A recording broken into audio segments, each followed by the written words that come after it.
نشیر تنظیمات کی جانب سے اس واقعے کی پرزور اور جو شدید ترین الفاظ ہو سکتے ہیں ان الفاظ میں اپنی مذمت ریکارڈ کراتا ہوں۔ یہ اتنا ایک انسانیت سوز واقعہ تاریخ پاکستان میں، بلکہ اس کو اگر یوں کہا جائے کہ یہ پاکستان کی تاریخ کا سیاہ ترین دہشت گردی کا واقعہ تھا، تو شاید یہ بات غلط نہیں ہوگی۔ اب سے پہلے بھی جب سے یہ شدت پسندی نے ایک نئی ہوا پکڑی ہے تو گاہے بگاہے ہم دیکھتے آئے ہیں کہ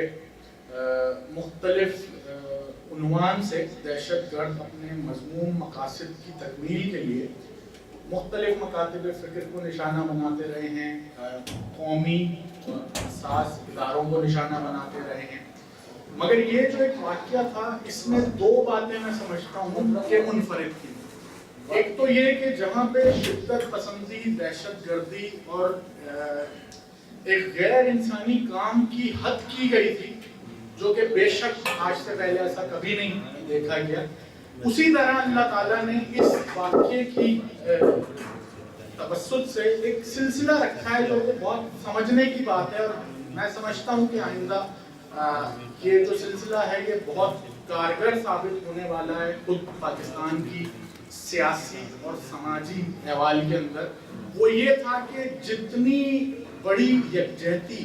اس واقعے کے بعد پاکستان میں دیکھنے میں نظر آئی ہے، خواہ وہ سیاسی سطح پہ ہو، خواہ وہ سماجی سطح پہ ہو، اور بالخصوص دینی سطح پہ، یہ وہ وقت تھا کہ دینی جماعتیں سب ایک جگہ یکجہتی کے ساتھ انہوں نے اس کو کنڈیم کیا، اس واقعے کے خلاف آواز اٹھائی اور اس کے خلاف عملی اقدام کے لیے گرین سگنل دیا، حکومت کو بھی اور قانون نافذ کرنے والے اداروں کو بھی۔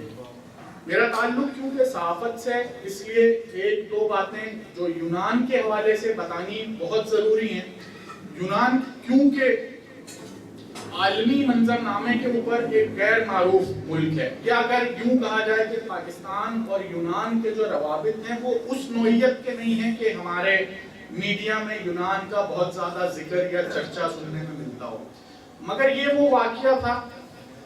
کہ یونان کے موجودہ وزیر خارجہ اور نائب وزیر اعظم، یونان کی وزارت خارجہ کی ترجمان صوفیا وولتیپسی، یونان کے سابق وزیر اعظم یورگوس پاپاندریو، یونان کے سابق وزیر دفاع اور موجودہ کمشنر امور داخلہ یورپی یونین ڈیمیٹریس ابراموپولوس، اور اس کے علاوہ دیگر بہت ساری معروف اور پائے کی شخصیات نے اس معاملے کی مذمت کی۔ اس میں ایک بہت اہم بیان میں سمجھتا ہوں، بہت اہم بیان جو اس وقت سامنے آیا وہ تھا گریس کے وزیر اعظم کا، جنہوں نے اس بات کو کہا کہ یہ جو دہشت گردی ہے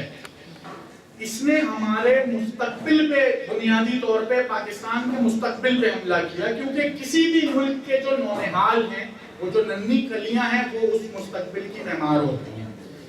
تو بات یہ ہے ساری کہ اس واقعے کا یہ جتنا انسانیت سوز واقعہ ہے، میں سمجھتا ہوں اگر اس وقت بھی جو اظہار یکجہتی دکھائی جا رہی ہے یہ قائم رہ جاتی ہے آنے والے چند دہائیوں میں، تو پاکستان کا جو مستقبل ہے وہ بہت روشن ہے اور بہت بہتر ہے۔ تو یہ میں چاہوں گا کہ ہم سب ہاتھ اٹھا کے ان تمام شہداء، ان تمام اسٹاف ممبرز اور ان تمام سرکاری اہلکاروں کے جو اس ریسکیو آپریشن میں زخمی تک ہوئے ہیں، ان کے لیے ایک دفعہ دعا کریں کہ اللہ تعالیٰ ان کو جلد صحت یابی سے امکنار کرے، اور وہ شہداء کے لواحقین کے جن کے گھروں کے چراغ بجھا دیے گئے اس دہشت گردی اور بربریت کے بدترین واقعے میں، ان کو اللہ تعالیٰ صبر جمیل عطا کرے، اور ہماری قوم کو اس واقعے کے بعد، اس عظیم سانحے کے بعد متحد اور یکجا ہونے کی توفیق عطا فرمائے۔ یہ تھے